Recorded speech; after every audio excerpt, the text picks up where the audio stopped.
So, ayan mga kamamshi, merienda namin today. So, ayan po yung saba na ganitong saba yung style dito mga kamamshi. So, ayan, mainit-init pa po talaga. So, first time kong magluto ng ganitong saging na parang saba na style. So, ganyan siya mga kamamshi.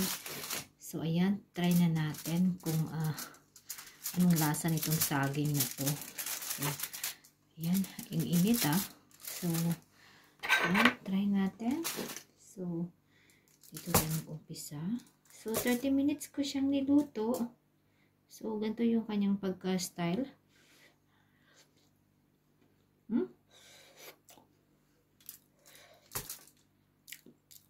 So, in fairness, mga kamamsi, parang saba rin talaga. So, wow, masarap. So, sa 30 oil something, ito isang saging is 1 oil something siyang mga kamamsi. So, ayan.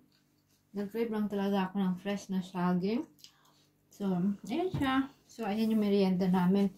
Tapos, yung aming coffee naka-ready na rin. So, ayan. O, diba? So, ciao, ciao!